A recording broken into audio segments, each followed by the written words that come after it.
Good morning to all of you. Welcome back with the videos. Today we will be talking about the things between the limit. Today we will use between the limit programs, and here we are going to discuss about how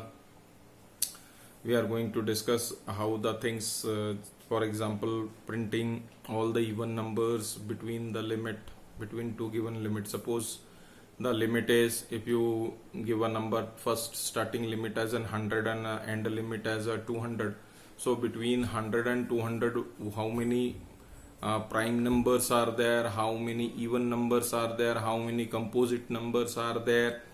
These numbers are to be calculated or printed, counted or printed, depend upon the situation, what you have to answer and what you have not to answer. So between the limits, you need to have two loops. First loop is who is going to provide you the numbers, that either from 100, then 101, 102, 103, 104, 105, 106 and so on, the outermost loop. And then there will be a innermost loop. With the help of this innermost loop, you have to check it out whether it's a prime number or not, composite number or not. This all the things you have to do with the inner loop. So there's a extensive use of nested for loops there, but in some questions you have to use two loops between the limit or not. It's depend upon the type of the question what you are going to use it. Suppose for example, I need to print only the even numbers between the two limits, then there is no need of using a second loop. Only a first loop will be there, and then we will be printing it, all the even numbers present in it. Alright, so there is no use of a inner loop there. But in case if you have to print all the prime numbers, then there must be another loop through which you are going to print with and check. First loop will be providing you a number, and the second loop will be used for checking of the factors, and after counting those factors you have to check it out whether it's a prime or not. So depending upon the requirement, depending upon the type of the question what is required in, you have to manipulate the things, you have to change the things and so on. So today we are going to write a program for between the limits program. One program will be there to find out the even and odd and even numbers between a two limit, and another program we will be writing out all the prime numbers those are present between a limit. So these are the two questions which we will be dealing with it, and let's hope that it becomes an easy part for you people to understand and continue with it. Alright, so let's move on with the program. Thank you. So here we go, where to print all the even numbers between two limits. Alright, so here we go, import java.util.asterisk class abc void main scanner sc equals to new scanner system dot in. So you need to have int you need to have a sum s and s equals to 0. Alright, and you need to have a limits. So between our two limits, there is a between our two limits. So let the limit a and b and the s equals to 0. So plug. Enter the first limit.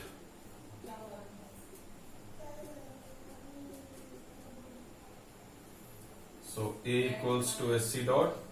Next, int method. So plug. Enter the second limit. B equals to sc dot. Next, int method. Now you need to be very careful here. You need to be very careful here. Why you need to be very careful? Because I don't know whether the user is. I am expecting that the user gives. If I ask the a value as a 10 and b value as a 20. But if suppose the user gives me a value as a 20 and b value as a 10, then there will be a problem. Therefore, between the limit question, you need to have another variable called as c equals to 0. This is what we are going to swap the value. If a is greater than b, then c equals to a equals to b, and b equals to c. Alright. If there is a problem with such type of problem is there, then if problem is not there, then very good and very fine. We don't need to bother about it. So for I equals to a, I less than equals to b, I plus plus. Alright. Now, if I mod 2 equals to 0, so plug I. This is an, you have got this, close the main, close the class. So between our two limits, suppose it is 10 and it is end limit is 20. So from 10 to 20 the loop continues and you have to print it. 10 is a even number, it gets printed up, then 11, not 12, then 14, and likewise it will print it out. Alright, if suppose we need to count, how many even numbers are present here, then you need to set another counter. Let the counter be C1, and here C1 equals to 0, and so here C1 plus plus, and then so plus number of even digits or even numbers plus C1, and close the main, close the class.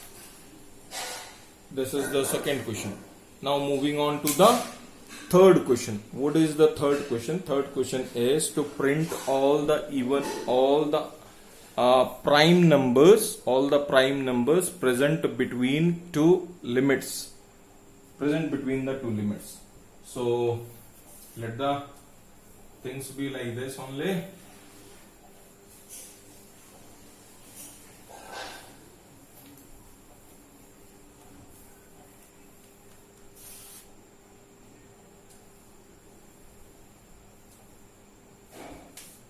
Web to print all the prime numbers between two limit. Alright, so we start with an import, then class, then void main, scanner. What do you need?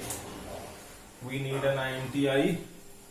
This is going to give you the numbers between a to b. A J loop to check the factors. Then the limit a b.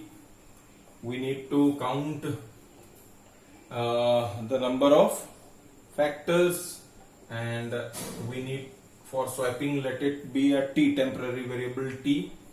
So counter equals to 0 and temporary variable equals to 0. This is what we need to do. Is it? Now so plug. Enter the first limit a equals to sc dot. Next int method. So plug. Enter the second limit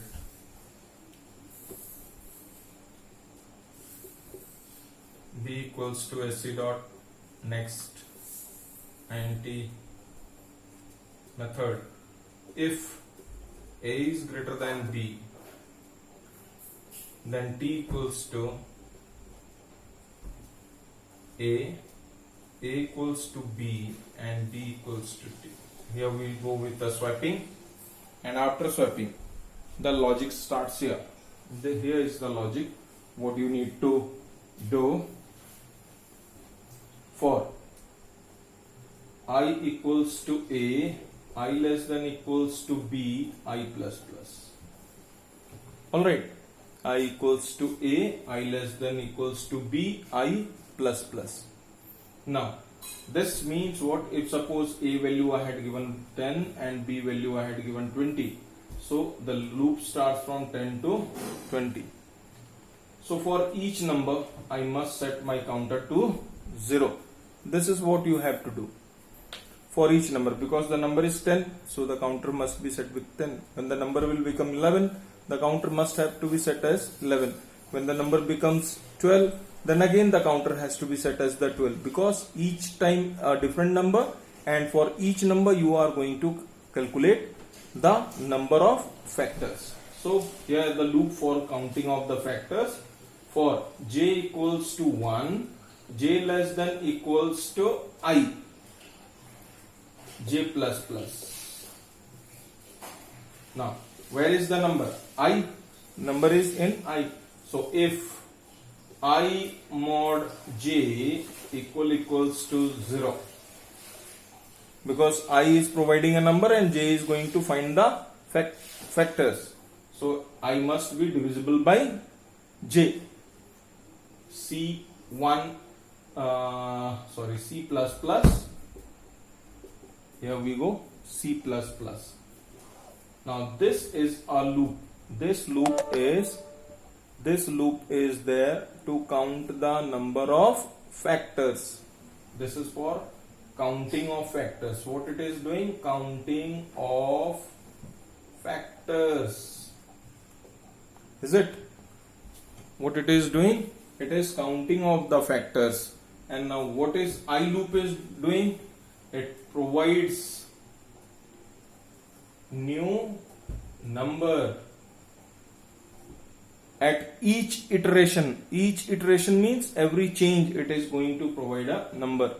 Alright, if the factors is equals to 2, if the factors are equal to 2, that means what? If the number has two factors. What is a prime number? The number which is divisible by 1 and divisible by itself. Alright, so that means it has only two factors. So if the factors, total count of the factors is 2, if the count of the factors is 2, alright, if the count of the factors is 2, then so plan I, we will print I. Alright, then close the outer for, then the main, and then the class. This is your program for finding the factors. This is prime numbers between the two limits. Prime number between the two limits, you are going to find it like this. Alright, suppose the value is A value is 10 and B value is 20. No problem with the swapping. No work is done here, because if condition is false, straight away it comes to here. I equals to A and I equals to A and I less than equals to B. That means I equals to 10 and 10 is less than 20. Condition true. Alright, 10, I equals to 10, 10 is less than equals to 20. True. Then C value automatically becomes 0. Then J starts with 1. 1 is less than equals to 10. True. So 10 mod 1 equals to 0. True. C value becomes 1. Then J value changes to 2, 3, 4, 5, 6, 7, 8, 9, 10. Alright. Then there is a change, because 10 has more than 2 factors. So I value changes to 11. 11 is less than equals to 20. True. again C value becomes 0. Alright, and then J starts with 1. 1 is less than equals to 11. Sure. So 11 mod 1 equals to 0. True. C value becomes 1. Then 12, no division. 13, 14, 15, 16, 17, 18, 19. Sorry. From 1. Beg you. It's wrong. From 1 it starts. 1, 11 gets divided by 1. Fine. C value becomes 1. 2. No division. 3, 4, 5, 6, 7, 8, 9, 10. No division. 11. Yes, there is a division. When J value changes to 11, 11 is less than equals to 11. True. So 11 mod 11 equals to 0. True. So C value changes to 2. And then it comes out of the loop. It comes out of the loop, and then if C equals to 2, yes, C is equals to 2. So it prints 11. Likewise, the thing continues. Please stress it out so that you people learn it. And if there is any problem with the internal message system, you can contact me or you can ring up to me and clear your doubts. Thank you. Thank you very much.